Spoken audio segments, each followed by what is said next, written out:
Hello friends, नमस्कार। स्वागत है आपका उज्जवल क्लासेस यूट्यूब चैनल में। मैं प्रेमलता आप लोगों का स्वागत करती हूं। आज इस वीडियो में हम सीटेट में पूछे गए ईवीएस के कुछ महत्वपूर्ण वस्तुनिष्ठ प्रश्न करेंगे। ईवीएस के 2 भाग वीडियो अपलोड हो चुके हैं।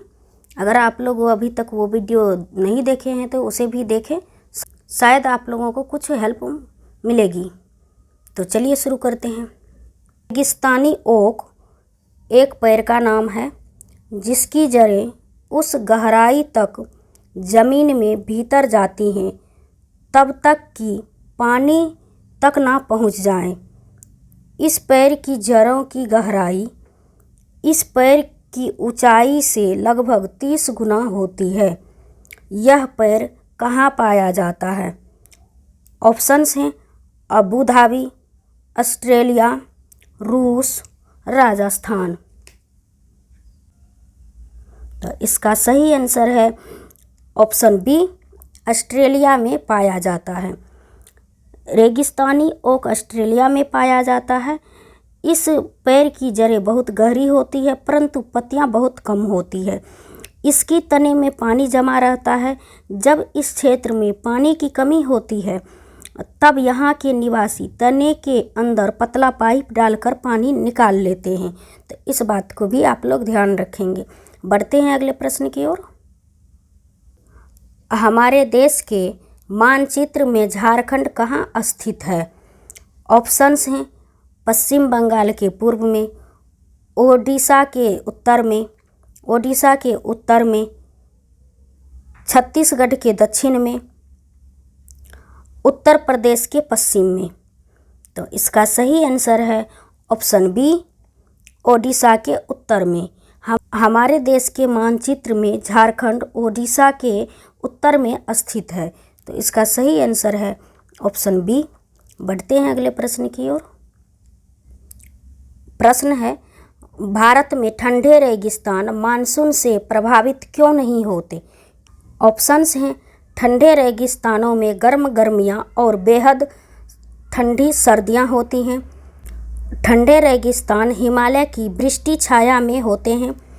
ठंडे रेगिस्तानों में हवा बहुत कम होती है। ठंडे रेगिस्तान बहुत ऊंचाई पर है। तो इसका सही आंसर है ऑप्शन बी, ठंडे रेगिस्तान हिमालय की वृष्टि छाया में होते हैं, इसलिए यह मानसून से प्रभावित नहीं होते। यहाँ बहुत कम बारिश लगभग 10 सेंटीमीटर प्रति वर्ष होती है। तो इसका सही आंसर है ऑप्शन बी। बढ़ते हैं अगले प्रश्न की ओर। प्रश्न है, किसके नेतृत्व में चिपको आंदोलन को बल मिला था? चिपको आंदोलन को बल मिला था। ऑप्शन है सुंदरलाल बहुगुणा, अमृता देवी बिश्नोई, मेधा पाटकर, A.K. बनर्जी। तो इसका सही आंसर है ऑप्शन ए, सुंदरलाल बहुगुणा के नेतृत्व में चिपको आंदोलन को बल मिला था। यह आंदोलन भारत के उत्तराखंड राज्य में किसानों ने वृक्ष कटाई का विरोध करने के लिए किया था। इस आंदोलन में स्त्रियां भारी संख्या में थी। सुंदरलाल बहुगुणा चिपको आंदोलन के प्रणेता थे। के नेतृत्व में चिपको आंदोलन को प्रभावशाली बल मिला। तो आंसर ए इसका सही आंसर है, सुंदरलाल बहुगुणा। बढ़ते हैं अगले प्रश्न की ओर। प्रश्न है, निम्नलिखित में से कौन सी ग्रीन हाउस गैसें हैं? ऑप्शंस हैं कार्बन डाइऑक्साइड, मीथेन, जल वाष्प, उपरोक्त सभी। तो इसका सही आंसर है कार्बन डाइऑक्साइड भी ग्रीन गैस है, मीथेन भी है, जल वाष्प भी है। तो इसका सही आंसर है उपरोक्त सभी। ऑप्शन डी इसका सही आंसर है। बढ़ते हैं अगले प्रश्न की ओर। प्रश्न है, सभी बड़े शहर सड़कों पर भारी संख्या में वाहनों के कारण पर्यावरण प्रदूषण की समस्या का सामना कर रहे हैं। पर्यावरण संरक्षण के लिए शहर के लोग व्यक्तिगत रूप से डैश के माध्यम से अपना सहयोग दे सकते हैं। तो ऑप्शंस हैं आने जाने के लिए सार्वजनिक यातायात व्यवस्था का प्रयोग करने, अक्सर घर के बाहर जाने से बचने, व्यक्तिगत वाहन जैसे स्कूटर, कार आदि नहीं रखने, पर्यावरण सुरक्षित सीमा के लिए व्यक्तिगत वाहन के इंजन की नियमित रूप से जांच करना। तो इसका सही आंसर हो जाएगा अक्सर बाहर जाने से बचने के लिए, ये भी इसका आंसर नहीं होगा। इसका व्यक्तिगत वाहन जैसे स्कूटर, कार आदि नहीं रखने से, ये भी आंसर गलत है। इसका ये डी भी ऑप्शन गलत है। तो इसका सही आंसर है आने जाने के लिए सार्वजनिक यातायात का व्यवस्था करने से जो है पर्यावरण का हम संरक्षण में सहयोग दे सकते हैं। जहाँ पर हम खुद की गाड़ी से जाते हैं वहाँ पर हम, अगर हमारे पास टाइम है तो हम सार्वजनिक यातायात से जा सकते हैं। तो इसका सही आंसर हो गया ऑप्शन ए। बढ़ते हैं अगले प्रश्न की ओर। प्रश्न है, दुर्गा एक गांव में रहती है और लकड़ी या गोबर के उपले का ईंधन इस्तेमाल करते हुए चूल्हे पर खाना पकाती है।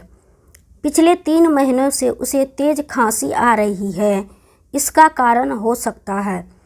ऑप्शंस हैं उसकी झोपड़ी के अंदर और बाहर प्रदूषण तथा वृद्धावस्था, ईंधन के जलने से उत्पादित कार्बन मोनोऑक्साइड उसके श्वसन नली में जमा हो गई होगी, जलते हुए ईंधन से उत्पादित काला धुआं उसके श्वसन नली में जमा हो गया होगा, जलते हुए ईंधन के धुएं से उसे एलर्जी हो गई होगी। तो इसका सही आंसर है ऑप्शन बी, ईंधन के जलने से उत्पादित कार्बन मोनोऑक्साइड उसके श्वसन नली में जमा हो गई होगी। तो सही आंसर है ऑप्शन बी। बढ़ते हैं अगले प्रश्न की ओर। प्रश्न है, निम्नलिखित में से क्या पेट्रोलियम से प्राप्त नहीं होता है? हमसे नहीं पूछा गया है।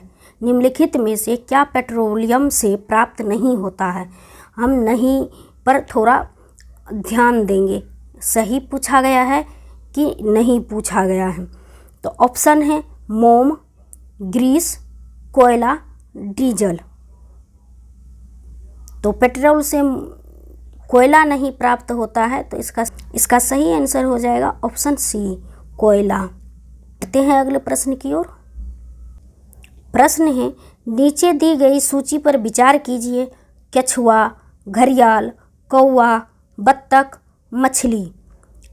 इस सूची में निम्न में से कौन सा एक दूसरे से भिन्न है? हमसे भिन्न पूछा गया है। ऑप्शन है घड़ियाल, कछुआ, मछली, कौवा। एक दूसरे से भिन्न पूछा है तो इसका सही आंसर हो जाएगा ऑप्शन डी, कौवा। घड़ियाल, कछुआ, मछली जलीय जीव हैं, तो इसका सही आंसर हो जाएगा ऑप्शन डी, यह सही आंसर है कौवा। बढ़ते हैं अगले प्रश्न की ओर। प्रश्न है, आमतौर पर यह माना जाता है कि रात में जगने वाले जानवर हर चीज़ को जिस रंग में देखते हैं वे रंग हैं। ऑप्शंस हैं हरा और पीला, नारंगी और लाल, काला और सफ़ेद, बैगनी और नीला। तो इसका सही आंसर है ऑप्शन सी, काला और सफ़ेद। आमतौर पर माना जाता है कि दिन में जागने वाले कुछ जानवर देख पाते हैं, रात में जगने वाले जानवर हर चीज़ को सफ़ेद और काला ही देखते हैं। तो इस बात का ध्यान रखेंगे। अब बढ़ते हैं अगले प्रश्न की ओर। प्रश्न है, नीचे दिए गए जीवों के समूह में से किनकी दृष्टि श्रेष्ठ होती है तथा वे मनुष्य की तुलना में 4 गुना अधिक दूरी तक की वस्तुओं को देख सकते हैं। ऑप्शंस हैं मधुमक्खी, मच्छर, तितली, बाघ, तेंदुआ, सांड, सांप, रेशम कीट, छिपकली, चील, गरुड़, गिद्ध।